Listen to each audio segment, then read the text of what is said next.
Non son demandas novas, senón que a Confraría de Rianxo leva xa 6 anos pedindo a dotación de pantaláns no porto para dar servizo ás embarcacións da terceira lista. Actualmente, ao non dispoñer de amarres, os barcos teñen que atracar na zona da Escollera, o que obriga a moitos profesionais a acceder ás embarcacións a través das pedras, co consecuente risco de accidente.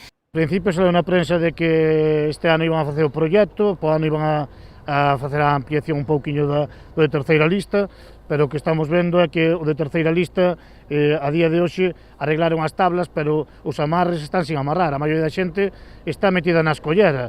Eso é tercermundista a día de hoxe, cando todos os portos teñen uns amarres como Dios manda, con agua, luz, e nós incluso nada.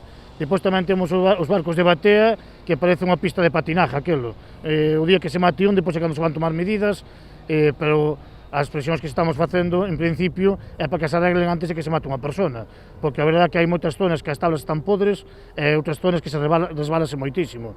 Aí terían que tomar medidas o antes posible. Outra das demandas que traslada a Confraría a Portos é a dotación de algún punto de luz na zona portuaria para que as empresas que traballan na reparación e mantemento dos barcos poidan facelo en condicións. E depois unha das demandas tamén que me está pedindo algunha empresa que traballa en barcos é que non hai puntos de luz nos muelles para tema de traballos en barcos. Non teñen onde enganchar, antes tiña un punto de enganche que era da cofradía, ese punto tuvámoslo que sacar, cortar nós, porque nos estaba saltando todo seguido a luz, e tuvámoslo que cortar porque había problemas.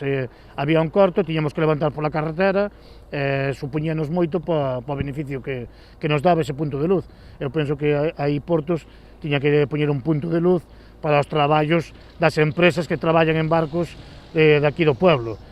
Tamén até tiñamos un punto de luz, e no seu día foi sacado, esperemos que o poñan, que o volvan a poñer, para que se poidan volver a facer ese tipo de traballos e que haya empresas que poidan vir para o pueblo a reparar barcos e todo. O patrón maior entende que se prioricen outras actuacións de gran calado na comarca, como os pantaláns de Cabo de Cruz ou as melloras anunciadas para o porto de Ribeira. Aínda así, considera que é de xustiza atender as demandas do pósito rianxeiro ante as eficientes condicións de seguridade en algunhas instalacións.